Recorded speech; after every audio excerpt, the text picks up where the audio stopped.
you guys and girls in the Illumination. Time to jump aboard the Loon Train. It's me, JJD, JJ the Illuminator here. The Sweet One, also known by almost countless other aliases and nicknames. We won't get into that right now. When I was in, I believe it was 5th grade, my class, small town elementary school, my class went to uh, a repertoire company playhouse in Providence, where they were putting on the play A Christmas Carol. Now that's the story about Ebenezer Scrooge. It was really my first time really seeing, uh,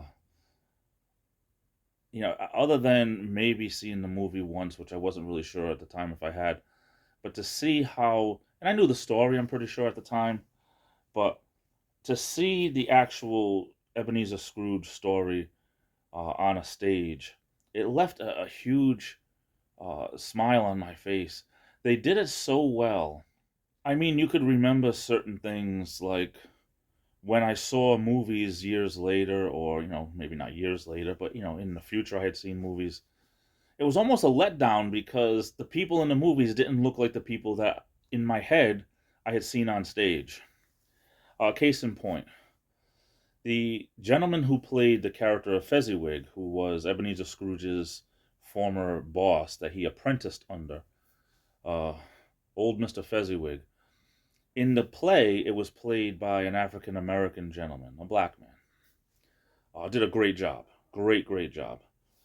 And, when I saw movies and stuff years later, it's like I always just anticipated that that's who should be Fezziwig. In my head, that's who I had pictured as Fezziwig.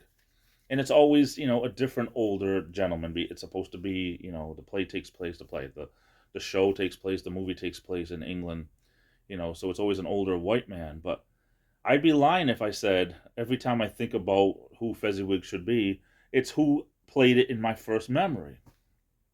It's weird how things are that way.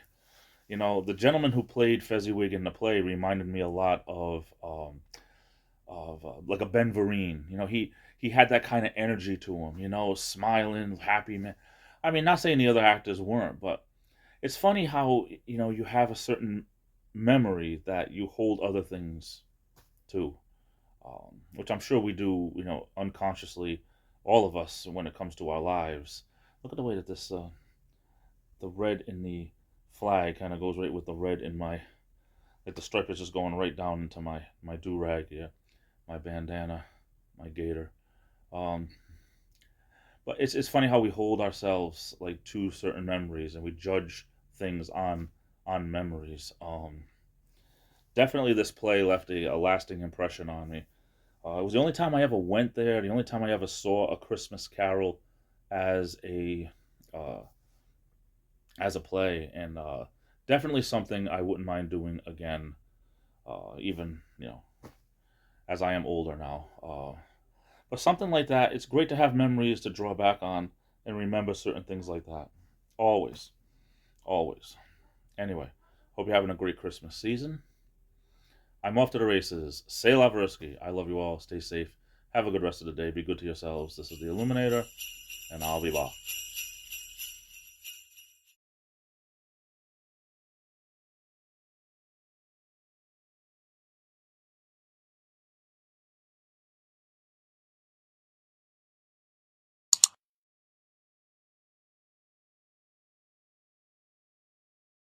Mr. Ricardo, your wife ate all the porridge.